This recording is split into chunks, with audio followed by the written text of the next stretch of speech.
What's up? This is a contest entry for Liam, the Death Doom Metalhead, for his 500 subs contest. Let's get right to it and answer these questions. City authorities in your area have reported that the bodies of the dead are rising from their graves and attacking the living. What's up, VC, YouTube, Metalheads out there? This contest entry, like I said, is for Liam, the Death Doom Metalhead. He's hit 500 subs and he wants to celebrate it by having a contest, giving away a first and the first prize for people who make a video. The second prize is for people who just comment on his video for this. The first prize is a DVD of the Metallica Cliff 'Em All video. It's all about Cliff Burton. And the second prize is some rare and unreleased songs from his band, which is pretty cool. So I don't really care about either one of those prizes. I mean, having some of his music could be kind of cool, but the Cliff 'Em All, whatever. If I win, cool. If I don't, that's cool too. Just doing this is kind of interesting. He has some kind of cool questions. He's got 6 of them. They're both kind of like show an album and then a question kind of goes along with that. Excuse me. The first one is about death. It says, show me an album cover that depicts the Grim Reaper. I looked and looked, and I was just going to do Children of Bodom, but Grim Reaper's on all their albums. So I decided to go a different route. I noticed this when I was looking for something else. And I found this. Blue Oyster Cult. Some Enchanted Evening. This is a live album with 6, 7 songs on it or something. But this has got the Grim Reaper riding a black stallion or a hell horse or whatever you want to call it. It's a pretty cool picture of the Grim Reaper, I think. Even though Children of Bodom have some pretty cool covers of the Grim Reaper. But I'm not sure if theirs is actually the Grim Reaper, if they call him somebody else. But so yeah, Grim Reaper riding a black horse. So there's a Grim Reaper picture. To go along with that is tell me about your local metal scene and your opinion on it. Well, excuse me. Where I live, there is no metal scene. There's no really concert venues. I have to travel at least an hour to go to any concert venues. I have to go to, closest I can go to is, I think, Burlington, Vermont. They have Higher Ground there, and they have a place called Nectar's. It might be another place there that does concerts as well, but those are the 2 bigger ones. And Nectar's isn't really that big, that's pretty tiny. Higher Ground has hosted Amon Amarth. I went there to see Power Trip, Obituary, and Exodus. They've had rappers there. They've had some big names at Higher Ground. Nectar's has had like some extreme metal bands, not like huge names, but they're fairly big. They've had Holy Grail there, Black Tusk, Skeleton Witch, Ex Mortis, Spellcaster, some other ones I can't remember, but those are the ones. Like I went to see Holy Grail and Black Tusk. I was going to go see Spellcaster, Ex Mortis, and Holy Grail again. They were together. 3 great bands that I like a lot, but I had back problems at that time and I couldn't go to that one. I was actually laid up with the back issue. So, but yeah, in my general area, which is called the Upper Valley, there's not a whole lot of concert venues to go to or anything. So, but the scene within an hour away or so is not bad. There's not a lot of metal at these venues, but when there is, I try to get to them. I can also go to Concord as well. I went to see Overkill and Death Angel down in Concord. No, that was Boston. Concord does have, where's it, Manchester? They have the Verizon Center, but they cater more to radio shit, country music and pop music and stuff like that. They don't do a lot of metal there. But I would love to have a metal scene. It's not bad in certain areas. Alright, number 2, sorrow. Show me an album cover that features the emotions of sorrow. Meaning the feeling of deep distress, disappointment, loss, etc. This one was a little hard for me. Excuse me again. This is the closest I could come up with. Death Angel Leaves Scars. This little girl seems like she's in a lot of distress. She's scared. She's sad. I mean, this looks like sorrow to me. Yeah, leave scars, man. That's something that really fucks with you. So, Death Angel, Leave Scars. It's a great album, by the way. Poor production. And the question to go along with that, tell me what TV show brings you out in tears. There's this show, I don't know if it's everywhere else in the world or just the US. It's a show called This Is Us. It's about these 3 siblings. 2 are twins, a guy and a girl, and then the third one was supposed to be a triplet, but it died in childbirth. So they adopted a black baby that was dropped off because it was left at a fire station. This is back in the early 80s in the show. And they adopted him, and so there's 3 of them. They're all born the same day. And the story of them, it's non-linear storytelling. Well, let me go back. The present day is linear storytelling, but it flips back to the past when they were kids, ranging from when they were babies to when they were like 8 or 9, 10, and then when they were teenagers. And it's even gone back to when the parents were young adults, and back when their parents were young adults. So the past stuff is non-linear. It doesn't follow like the present does. It jumps around. And a lot of times they fuck with your head. They introduce these people, you're like, who the hell is this person? And it's telling the story as like this other person we don't know. And then at the end of the episode, usually, or a few episodes down the line, they finally tell you, okay, this person is this person, it has to do with this person, and this. And there's a lot of intense moments, sad moments, heartbreaking moments. It's about their life and all the shit they go through, what they've gone through, losing their dad at a young age and stuff. It's brought me to, not tears literally, but I've welled up certain times. So my wife makes fun of me about it, but whatever. Alright, done with that. Number 3, laughter. Appease my dark sense of humor and show your worst, most inappropriate album cover or artist. First one I thought of, it's probably not even like the worst one, but it's very inappropriate. Especially for people that watch my video. There's quite a few people that watch my video that might find this offensive because of their beliefs. But, hey, it doesn't bother me. This is impulse manslaughter. He who laughs last, laughs alone.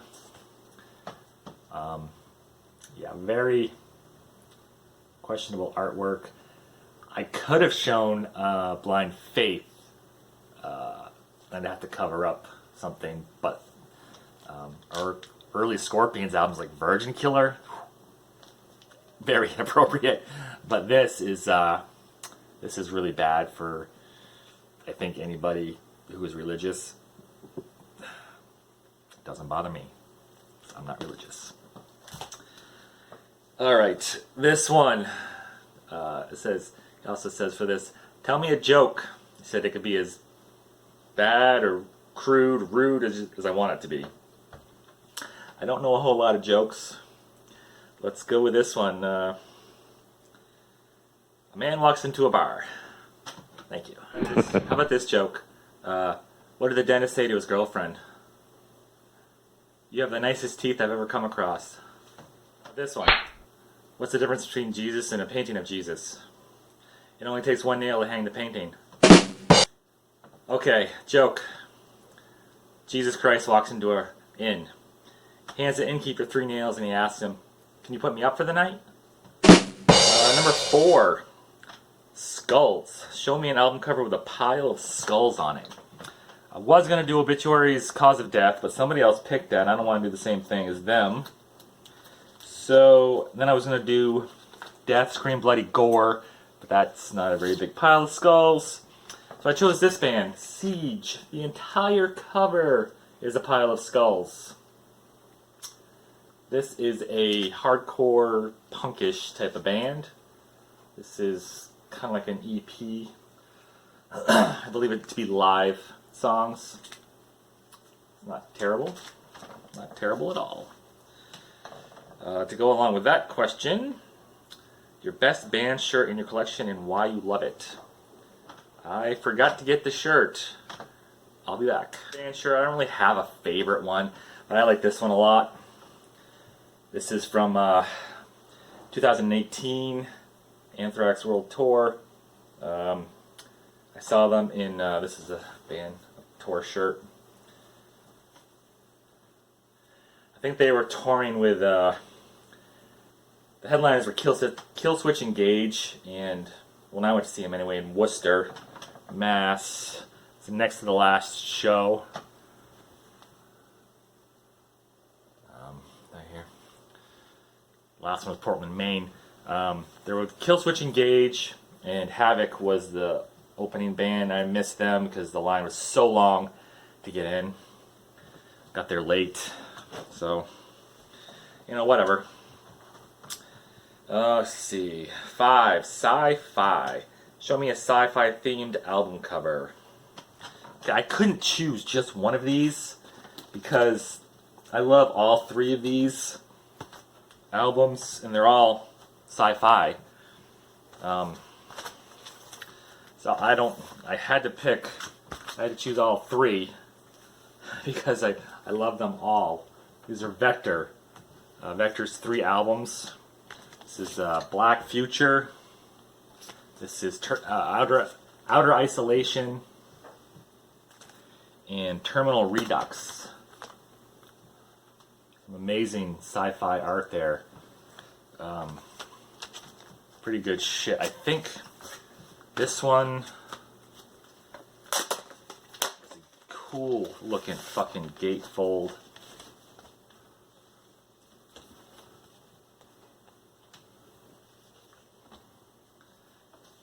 Back. It's actually the back and the front together.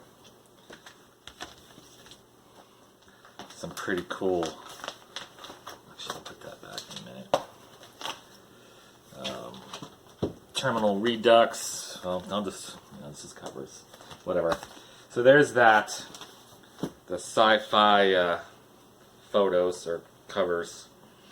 To go along with that, tell me your favorite sci-fi movie or why you think they're rubbish. When he did his, he also said you could do a show. My favorite sci-fi show is Stargate SG-1. 10 seasons, well, more like 8 seasons. There's 10 seasons, but there's 8 seasons of like pure sci-fi bliss. I love that show so much. I've watched the entire series like 3 times. I could watch it again. I mean, it's such an amazing show. The Stargate movie was okay. I mean, set up for the show, but the show itself, SG-1, was just the greatest.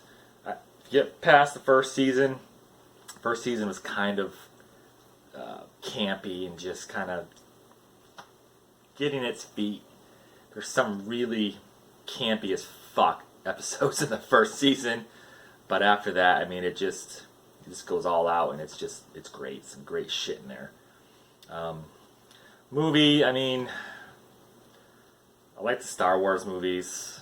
The original 3, New Hope, Empire, and Return of the Jedi. Prequels, and then the sequels, they're okay. Star Trek movies,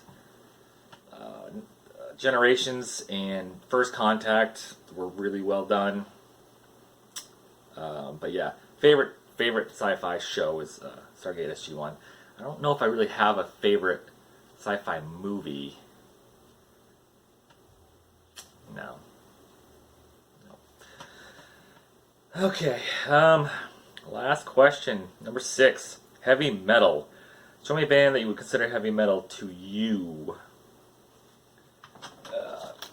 I'm stealing Brandon Von Doom's answer, but this was my answer also to the same type of question in the Metal Tag 2021. Slayer exemplifies heavy metal to me. It's like Brandon Von Doom said in his contest entry, it's not a whole lot to say. Slayer has been doing it since, 84 or something? A couple missteps here and there, but the entire time they have been straight metal, thrash metal. They are what I think of when I think of heavy metal. Slayer.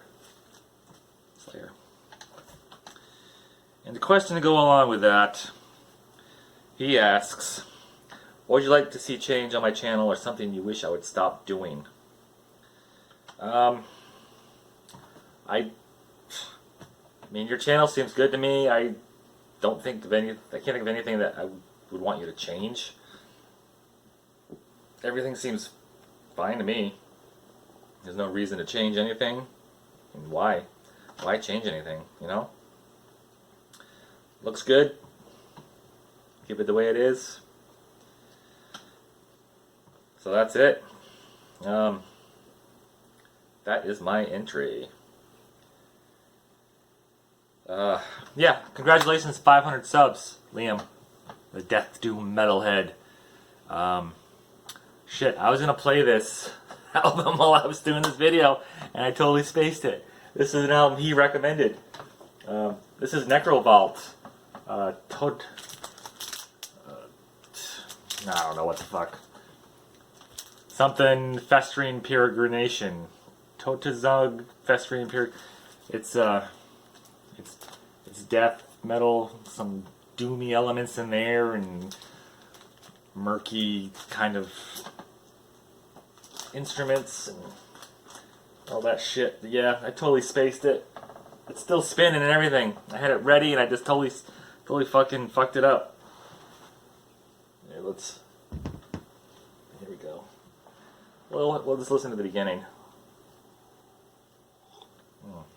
That's some cold coffee.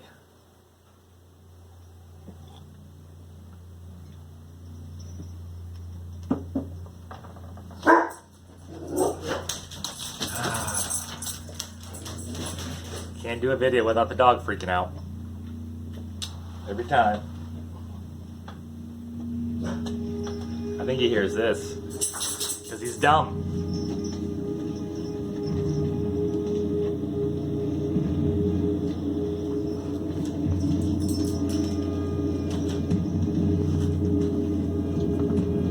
It'll kick in a minute.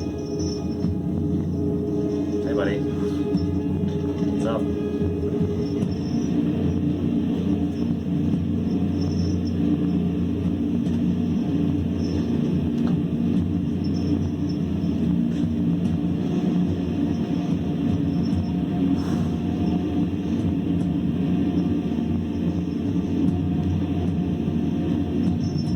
What?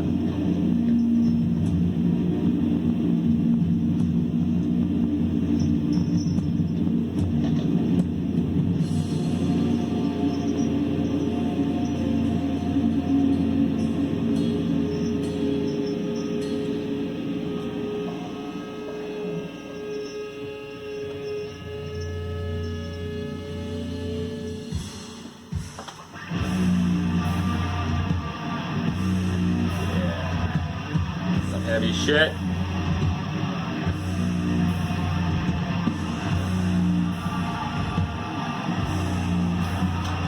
Till next time.